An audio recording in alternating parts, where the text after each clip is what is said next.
Eta, urduritasun handia dago hemen atzean, orduan eskatzen duguna da isiltasuna, mesedez, mugikorrik ekarri baduzue itzali, eta disfrutatu. Eskerrik asko.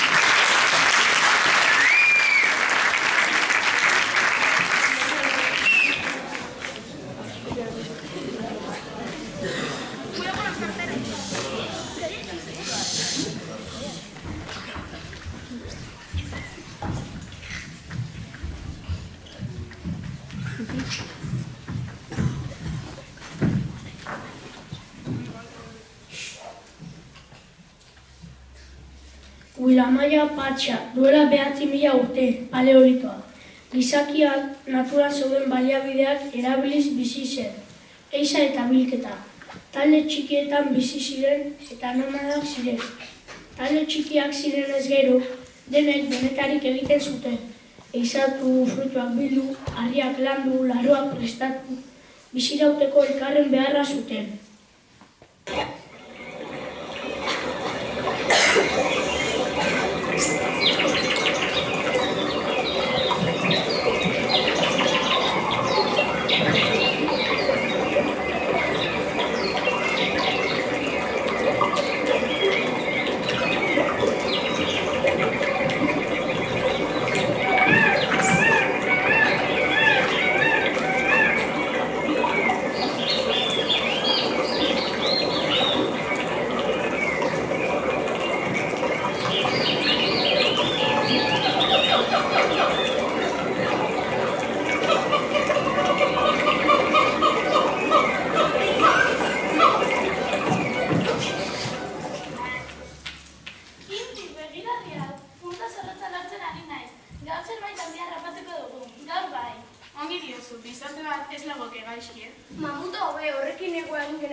Azken gauak hotzak izan dira.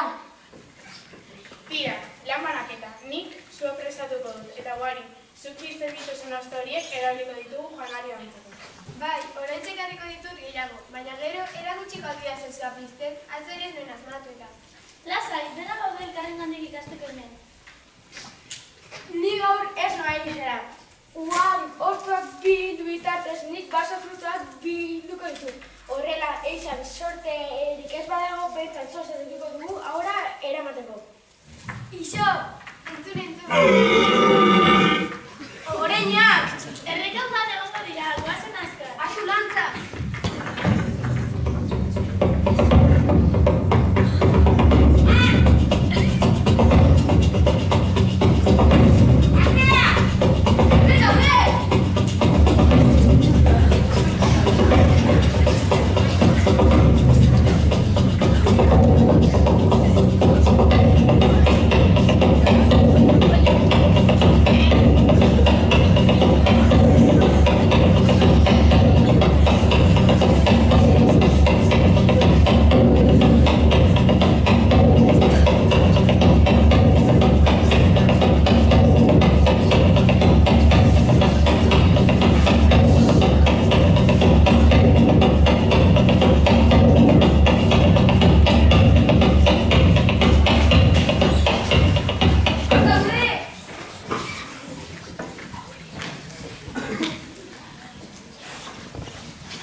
Ez zegoen ezaurik ezta indartsurik. Bizirauteko guztiak ziren beharrezkoak, baina gerora historiak ahots batzuk isilarazi zituen.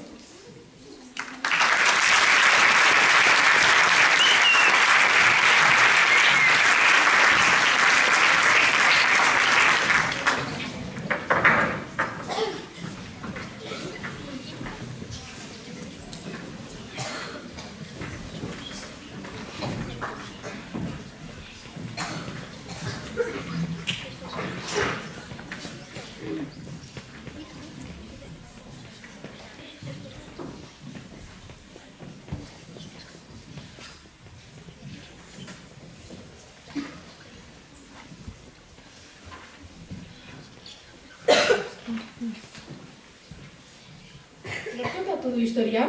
Nork idatzi du historia? Begirada bakarra islatzen duen historia alda? Londresen gaude orain, Sir Arthur Evans arkeologo, antropologo eta filosofoaren bulegoan. Promozio berriko ikasleekin historia realen ingurun egiten ari da. Ez dago emakumerik ikasleen artean. Bulego honetan emakume bakarra dago, Mari Dotzera.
Eta noski, gizonek izatzen zuten eta emakumeek biltzaile rola hartzen zuten. Txorar, zer duzu orain ere, Mari? Hitz egiteko baimena, Sir Arthur? Baimena eman edo ez, hitz egingo duzu, beraz. Gizonak eizan eta emakumeak biltzaile, zertan oinarritzen gara hori ondorioztatzeko? Indarra eta ausardia. Tamaina, abiadura. Indarra, tamaina, abiadura, ausardia. Zer izatuko zuten? Mamutak, lehoinabarrak, bisonteak eta bat. Sir Arthur, zuzen nazazu oker esaten badu, baina Paleolito garaiak klima ikaragarri hotza zen. Horren ondorioz eta egokitzeko animaliak handiagoak, sendoagoak eta iletxoak ziren. Emakumezkoa izan, ala gizonezkoa izan, zea pantaila real dago, mesedez. Eta beste behin, gure Marik pentsamendu kritikoa piztu du. Egia da, talde txikietan bizi ziren. Beraz, ondorioztatu genezake eizan aizbiketa lanak konpartituak izango zirela. Talde lanean egiteko zereginak. Baldintza horietan zeregin guztiak izango ziren ezinbestekoak. Gaur asko ikasi duzuelako nagoen hemen. Ikasteko galderak egin behar dira eta hipotesiak formulatzen dira. Atxeden aldera nago.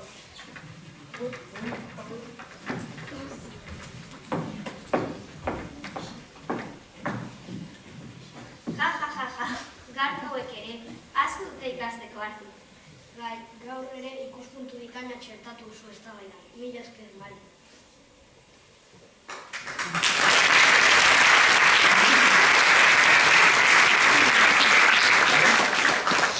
Batzuetan egia hautsa bezain isila da, eta doteira batek ere historia astintzen dut.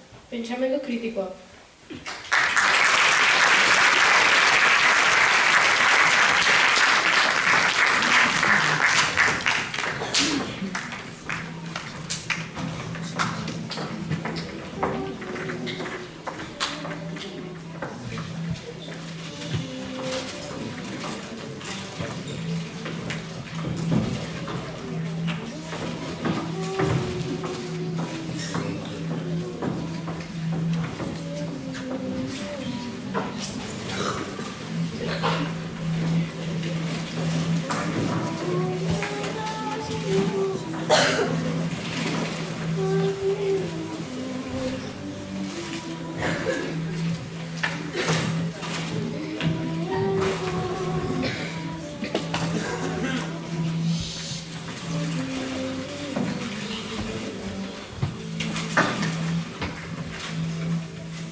Kantabrian gaude, El Castillo izeneko kobazulo batean.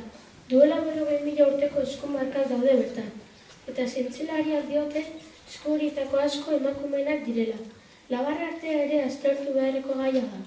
Nork eta nola ondorioztatu zuen historia aurreko artista guztiak gizonak zirela? El Castillo kobazuloko eskuak kontroko ebidentzia dira, eta ez dira bakar.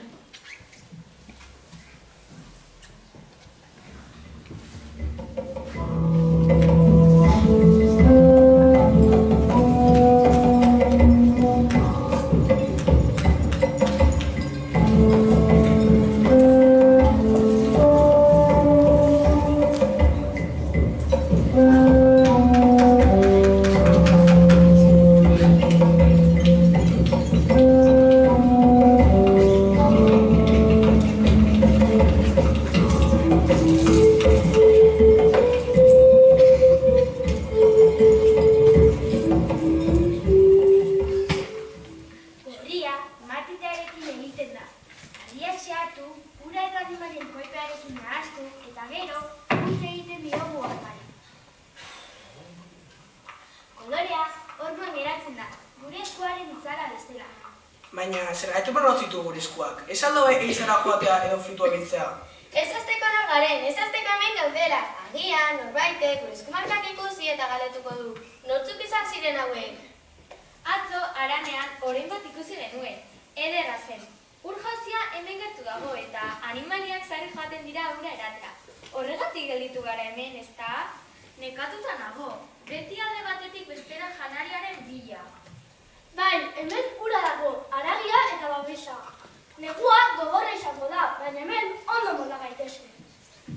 Nik erlean marraztuko ditut. Aurten ez du aurkitor lautzarik eta faltan bota dut. Amak bete aurkitzen zituen, trebea zen erleekin. Erleak baino nik nahiago beste tribu batzuk aurkitzea. Gehiago izango gara eta elkarlanean hobeto moldatuko gara. Kobazulo honetan guztiok abitzeko lekua dago. Nikoloren prestatzen eta zuek hitz egiten. Kobazuloaren zarreran, haitzearen azpian zimitu gorri gehiago dago. Beharko dugulakoan dago. Bale, barkatu. Horma hauek, gure historia kontatu behar baino dute gure eskuez gain, zer eta nola izaten dugun, eroai margotu behar dugu, gure bizimodua. Ulertu duzu! Harriek, gure historia kontatuko dute!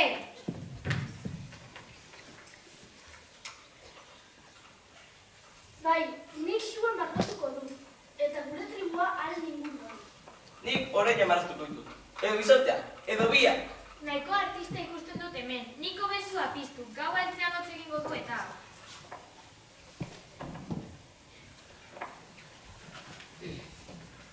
Laban artea ezen gizonen kontua. Hala dio Harriaren mintzoa.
Gaude, indusketa batean, Andetako mendietan, Huilamaia Patxa izeneko parajean.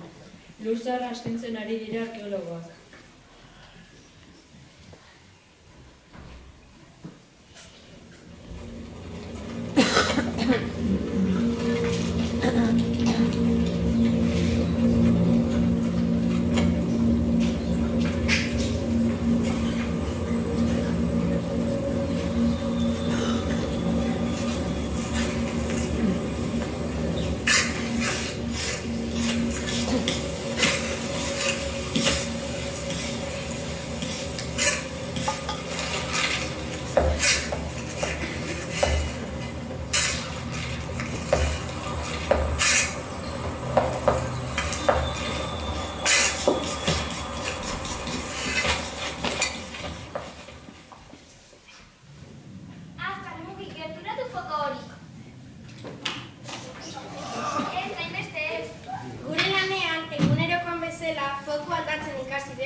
Begira, hemen badirudi giza tortura bat dagoela.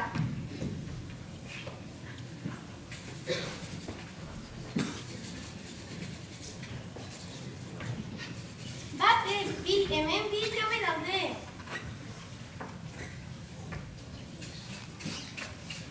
Hau emakumea da. Begira hemen, tresnekin hilobiratu zuten, 20 objektu edo gehiago daude.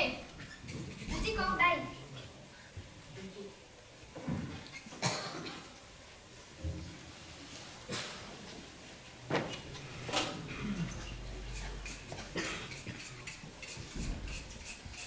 Proiektila.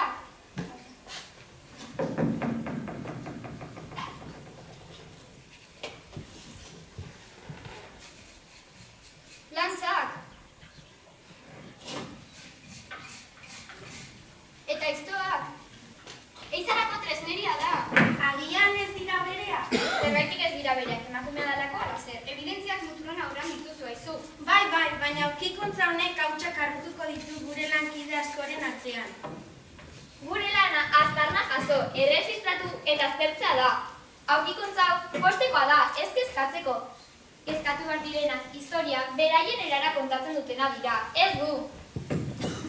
Garbi dago, historia kontatzean sortu diren rol, banaketa eta estereotipoak interesatuak izan zirela. Evidentzia zientifiko gabea. Evidentzia hau da, evidentzia elkarkideko eskumatzak dira. Lurrazpian gordeta ere aurrerago edo atzerago egia agertu egiten da. Historien hautsak ezkutatutako egia bat berriro arnasa hartzen.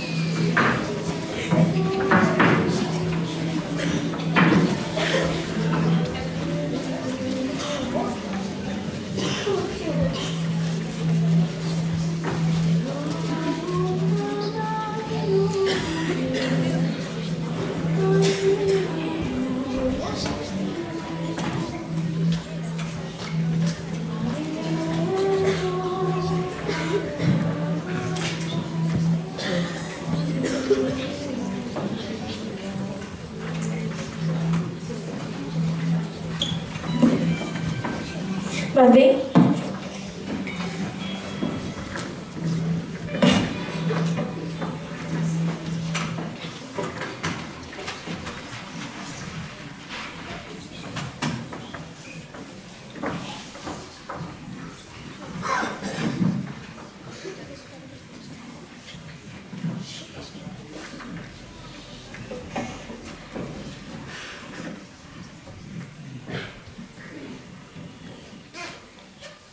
Gaur egun, arkeologo eta historiolari berriek galdera berriak egiten dituzte. Ez da nahikoa aztarnak aurkitzen. Aztarnak interpretatu egiten dira. Eta nork interpretatzen ditu?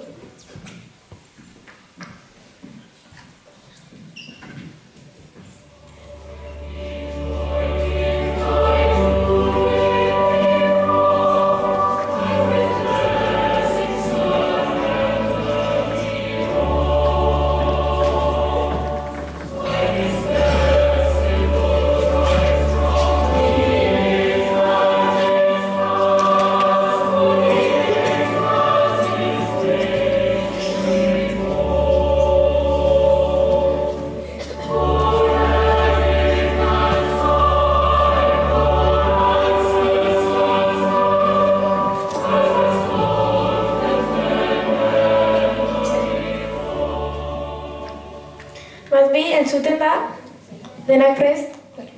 Arratsaldean guztioi eta eskerrik asko hona etortzeagatik. Gaurko ponentzian gaizkiragarri bat landuko dugu. Nola eragin duen genero ikuspegiak historia kontatzeko moduan. Zientzia objektiboa izan behar duela esaten digute, baina ze gertatzen da begidara hori maskulinoa da? Kaixo guztioi. Ni arkeologa naiz, eta beti zaitu izan naiz datuetan oinarritzea. Harriak, hezurrak eta tresna ez dute generorik. Hori egia da, baina interpretazioak bai. Adibidez, ehiztariaren irudi klasikoa har dezagun.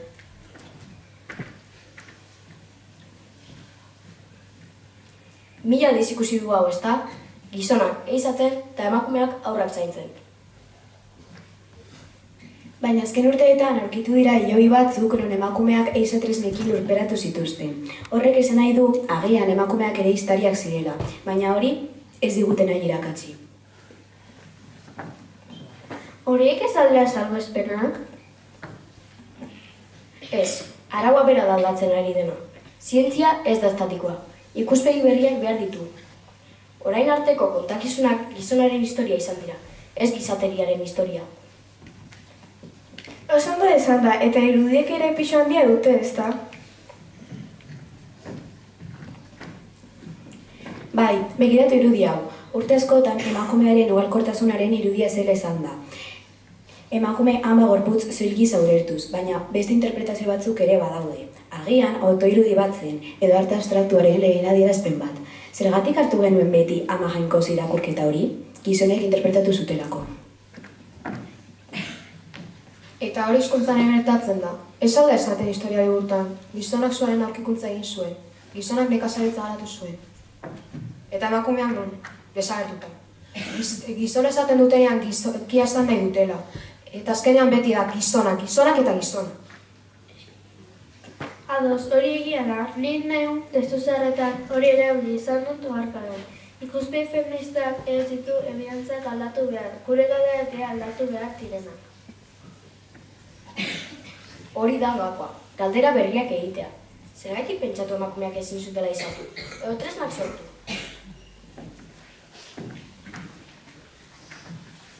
Edo zergatik pentsatu genuen artea gizonen lana zela, jakinda emakumeak ehundura kolorak eta sinbolak ere erabiltzen zituztenean?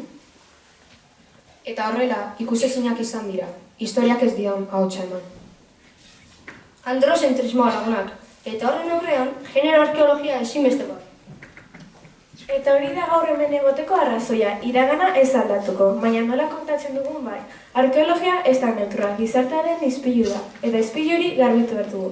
Orain arte izkutuan egon dira aurpegiak ikusteko. Iragana berri astea ez da gezurra esatea, egia osoa bilatza da.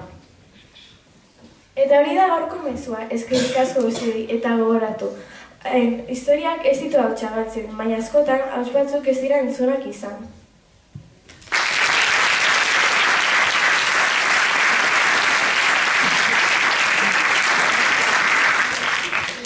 Historia ez da iragana. Historia gaur idazten da, gure begiradarekin.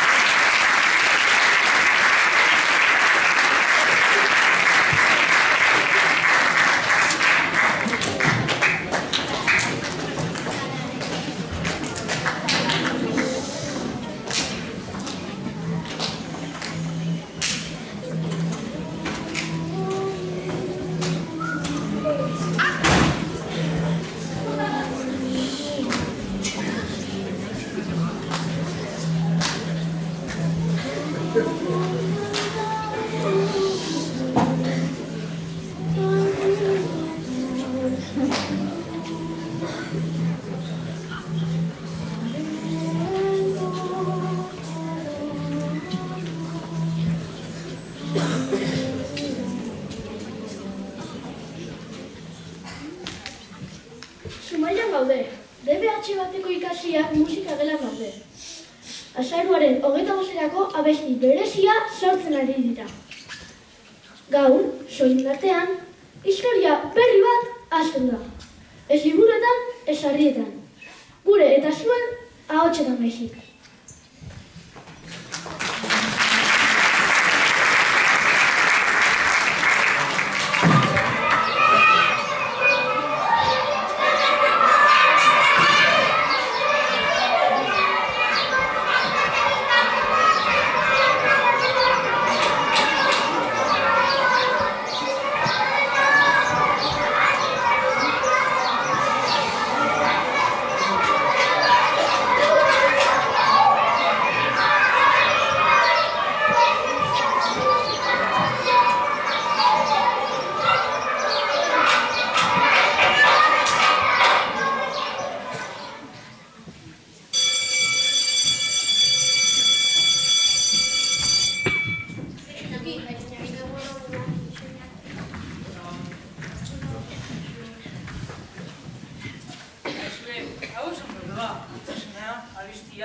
Sekulako izango da. Baina bat duzue abesturentzat izenik? Bai, ahotsak batuz, indarkeria matxistaren aurka denok bat egiten dugulako.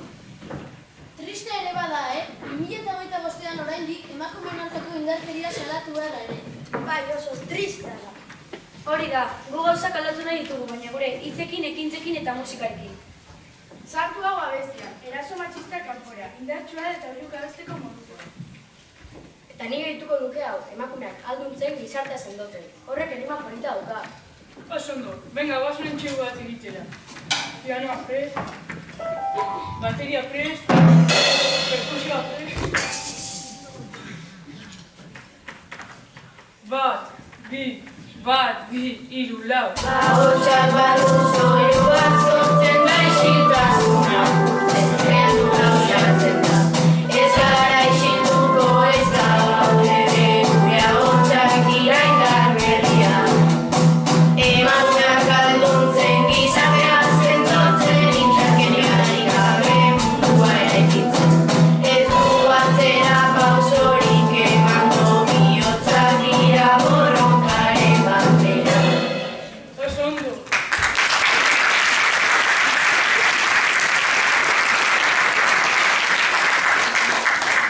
Eta bukaeran hau izan da dila gure eredua. Guk historia zugu irakurtzen, guk historia kantatzen dugu. Bikain, edera da zuen mesua. Goaz menetxego bat egitera. Baina oraingoan denak batera. Venga, sartu dantzalira. Venga, atzekoa. Venga, inatzia.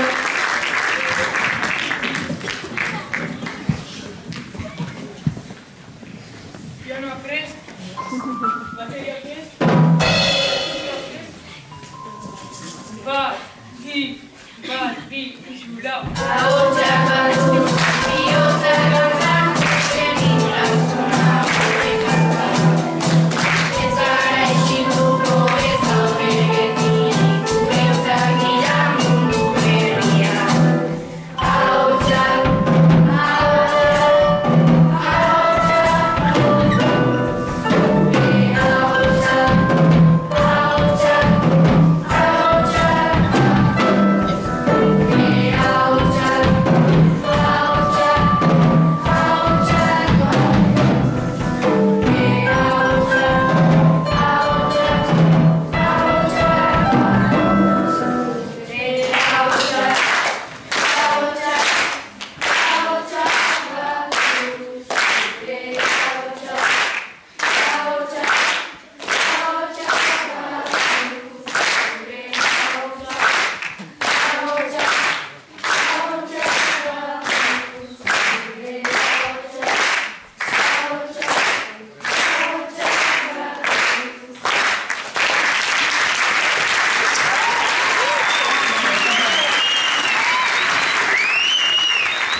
Eskerrik asko etortzeagatik gure antzerkia ikustera.